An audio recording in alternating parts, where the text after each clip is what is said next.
The Samsung Galaxy Z Flip 7 is a great flip phone that gives you the best Samsung's mobile might in a package that's innovative and polished. To say it's an improvement over past Galaxy flip phones would be an understatement. This is the flip I have been asking Samsung to make for years. It's not quite the best flip phone you can buy, but that's because flip phones have gotten really good, and the Galaxy Z Flip 7 makes a perfect argument for why flip phones may be today's best form factor.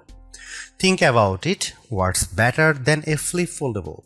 The Galaxy Z Flip 7 has a huge screen, the same 6.9 inches as the mighty Galaxy S25 Ultra, but it's smaller and lighter in every way, even before you fold it in half. And instead of the Ultra's questionable S Pen, the Flip 7 gives you a whole second screen to use. On top of that, it costs $200 less than an Ultra. Flip phones just make too much sense, so what's stopping them from being more popular? First, there is the durability question. The 7th generation of Samsung's flip phones still can't keep dust out, though it can handle being dunked in water thanks to its IP48 rating. Second, there are sacrifices required to make a folding phone, and the cameras are a downgrade from other Galaxy phones. This year's Galaxy Z Fold 7 got a 200 main megapixel camera, but the Flip 7 keeps its 50 megapixel cameras on the back. There is no zoom, only wide and ultra wide. A 200 megapixel sensor would have elevated the disappointment of not having a 3x telephoto lens or better. Finally, the battery takes a hit with the Galaxy Z Flip 7, maybe too big of a hit. The Galaxy Z Flip 7 doesn't last long enough. I think this is more of a Samsung problem than a flip phone problem, because the Moto Razr Ultra offers great battery life, though it is marginally thicker and heavier than the Galaxy Z Flip 7. It's impossible to avoid comparing the Flip 7 to the Motorola Razr Ultra, which is the biggest competitor. Samsung should be thrashing the Razr, but Motorola has been consistently eating Samsung's lunch in the flip phone cafe. With the Flip 7, Samsung finally catches up to the Motorola on the cover display. Its cover display doesn't just fill the front of the phone, it features the thinnest bezels Samsung has ever used on a Galaxy phone screen. The Flip 7 can also, albeit with some difficulty, use every app on the cover display. You can navigate with all Trails maps, watch some TikTok, and play Vampire Survivors without opening the phone. Still, as Samsung takes a big leap forward, Motorola continues its slow and steady pace as the flip phone frontrunner. Today's Razr Ultra is faster than the Galaxy Z Flip 7 in every way. The processor is faster, games run faster, the screen refreshes faster, the battery even charges faster. Does all of the speed matter? Yes, but some folks will appreciate Samsung's deep features set and customization options more than a bit of extra speed. Samsung's One UI 8 is a powerhouse, especially if you mix business and pleasure on your smartphone.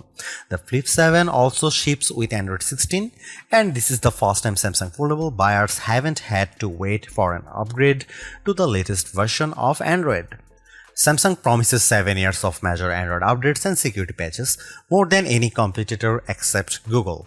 It has a good track record of delivering on such promises, while many Motorola fans are still waiting for promised updates for past Razr phones.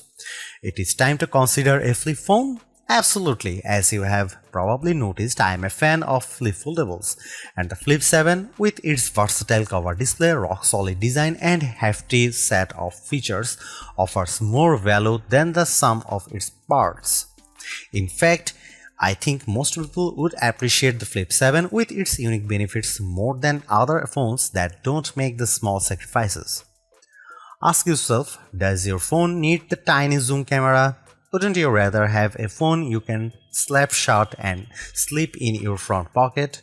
And I use the cover display on my Galaxy Z Flip 7 far more than I use the S Pen on my Galaxy S25 Ultra. I am rooting for flip phones, and the Galaxy Z Flip 7 is an exceptional flip for serious smartphone users.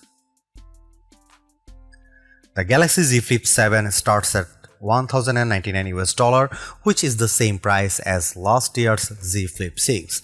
The price seems reasonable to me considering that you are getting two displays for the price of one, plus glass that bends in half like a dang magic trick. Galaxy Z Flip phones used to seem pricey, but the rest of the phone world has slowly crept up to meet Samsung. And now $1,099 actually seems fair, especially if you are getting this phone from your carrier with a steep discount.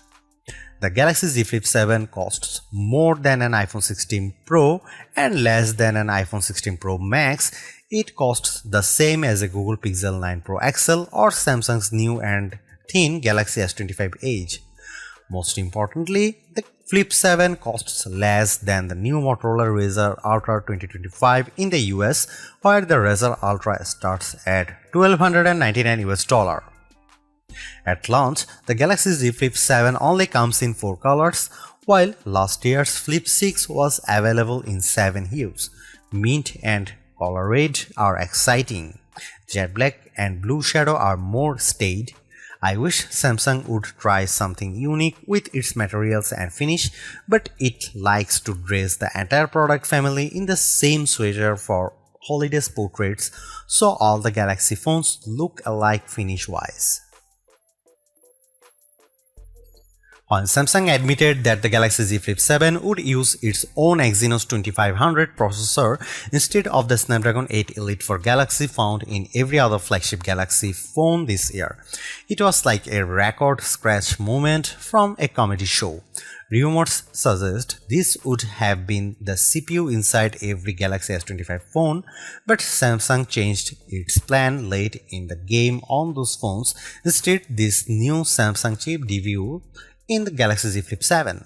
The display is bigger this year, up to 6.9 inches for the internal display from 6.7 inches last year, and the phone is 4mm wider to accommodate this.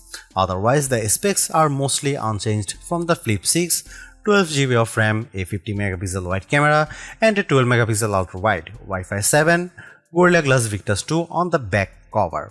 The battery is larger this year, but maybe not as big as it needs to be. After years of me complaining that the Galaxy Z Flip wasn't using enough of its cover space for the front screen, Samsung finally listened.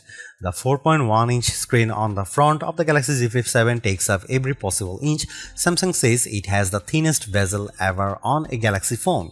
The Flip 7's cover screen looks like the future of phone displays, and I am excited for the internal screen to catch up with a bezel this slim.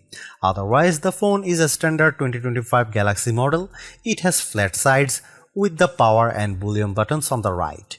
The power key acts as an effective fingerprint scanner, though it's more recessed than the power button on other Galaxy phones, and it was hard to find in the dark. I could rave about the new cover display again, but I will start with the impressive inner screen because the Galaxy Z Flip 7 has been very satisfying to use thanks to this exceptionally bright and clear AMOLED. It was always a joy to open even in bright outdoor light. Don't worry about the crease on the inner screen, it's completely invisible when you are using the phone, and it never bothered my fingers when I was swiping across the screen.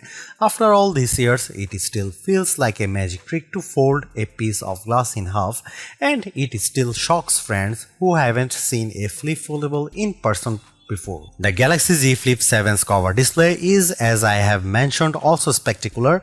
The ultra-thin bezels make it seem to disappear, and you get plenty of room to work with apps and widgets on the 4.1-inch space. It's a great improvement to the Flip phone, and one I have been impatiently waiting to see. If you want a smartphone you can tweak and customize to your heart's content, get a Samsung phone.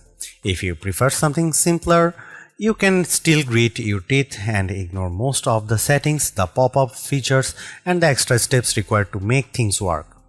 How bad is Samsung software? Take the cover display for example. On the Motorola Razr, when you are using an app and you close the phone, the app shows up on the cover display. That's simple and intuitive. On the Galaxy Z Flip 7, Not even close. To use an app on the front screen, you have to find the setting to enable apps on the cover display. This isn't in the cover display setting menu, it's in a menu called Advanced Settings and then Labs. Labs, can you imagine a more frightening way to hide a crucial feature? Why not just calling it Dungeon? And once you find Labs, you have only gotten started.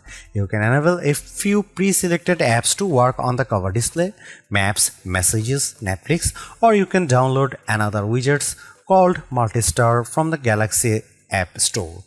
Multistar creates a home screen that lives on your cover display, and on that screen you can add any app on your phone.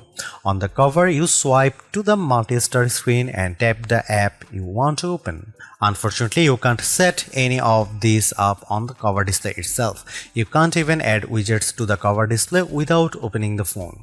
It feels like Samsung is still getting the hang of this whole cover display thing, but the Flip 7 is its best effort yet. Aside from those issues, I have many questions about Samsung's AI strategy. The company has a habit of talking up features that even never materialize. The Galaxy Z Flip 7 was supposed to have a special version of Google Gemini that could talk to me live while the flip screen was half closed. But I haven't been able to find a mode that works that way. Samsung's now brief home screen widgets and app is also a key selling point for its AI features, but it is truly a useless bit of software. It never offers me more than the weather and the first few appointments on my company calendar, which are always people who scheduled a day off. Samsung promised that this now brief and its Galaxy AI features would offer highly personalized information as the AI gets to know you through your Samsung devices and uses behavior. I carry multiple Samsung phones and wear a Galaxy Watch Ultra, and I have never seen anything personalized for my interests of habits. The Galaxy Z Flip 7 has a good set of cameras that took photos I enjoyed sharing.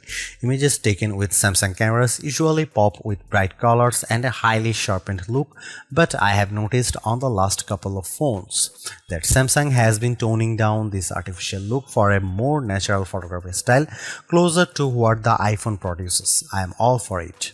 Don't worry, Samsung fans, you still get photos that look great, especially if you opt for Samsung's specialized modes. Samsung's portrait mode is probably the best on any smartphone. It isolated my subject neatly and blurred the background for a gorgeous look. Samsung's food mode is by far the best camera phone mode for taking food photos. I reach for my Galaxy phone whenever I bake something tasty and I want to share it. Samsung's AI editing features are also the best I have used on any smartphone. When you cut an unwanted person or object out of your photo, the Galaxy Z Flip 7 does a perfect job of filling in the gaps. If there are floors, board, or vertical blinds behind them, it fills this in seamlessly. Of course, the Galaxy Z Flip 7's coolest camera trick is letting you use the cover display as your viewfinder for photos. You can take selfies at the full 50 megapixel resolution when you point the main camera at yourself and use the cover display. You can also set the phone in an interesting position, way down low or hanging from up high, and then take shots with voice commands or by signaling the camera with a wave. My only complaint is that lack of a real zoom lens. I have a kid who plays sport and the digital zoom isn't good enough to capture him on the field. If you take photos from far away often, you will miss the lack of real zoom. Maybe Samsung should try a zoom camera instead of an ultra-wide on the Flip 8. Here are some camera samples of the Samsung Galaxy Z Flip 7.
In my real-world tests, the Samsung Galaxy Z Flip 7 performed well. I used it for a variety of complex tasks, including running two apps with one at top and other at the bottom of the inner screen, and plugged the phone into my monitor for the full Samsung DeX treatment.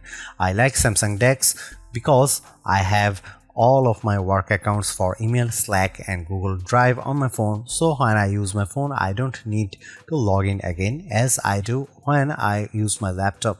I just plug my phone into my USB-C laptop dock and get a little bit of work done, then unplug and go. Samsung Z Flip 7 was great at this, and I'm happy to see DeX on the Flip 7 after missing it on last year's Flip 6. That said, in benchmark tests, it's clear that the Samsung Exynos 2500 lags behind the Qualcomm Snapdragon 8 Elite, and it's a shame that the Flip 7 and Galaxy Z Fold 7 run on different platforms. In our lab tests, the Exynos 2500 did not beat the Galaxy S25's Snapdragon 8 Elite for Galaxy platform in a single test. Not processor speed, graphics performance, web browsing, AI and machine learning tests, nor any other benchmark we run. In every way, the Exynos 2500 is inferior to the Snapdragon 8 Elite. Worst of all may be the chip's power consumption, which I'll get into the next section. Samsung isn't doing itself any favors by ditching one of the best mobile platforms I have ever used, the Snapdragon 8 Elite, and I hope it doesn't ever make the same mistake again. In the end, while not absolutely perfect, the Galaxy Z Flip 7 represents a major step forward for Samsung's pocket-sized foldable series. The compromises are smaller to the point where they are easy to ignore. It's a great all-rounder, has a much better covered screen, better camera performance, and an internal screen that's not too narrow. I really like it. You could argue that Motorola Razr 60 Ultra makes better use of the cover screen, and I'd agree with that assessment, but with the build quality, display quality, software optimizations and improved cameras, the Galaxy Z Flip 7 is much closer to competing with Motorola's Super Clamshell. And in some ways, it's actually better. This is a wonderful phone and one that's a joy to use.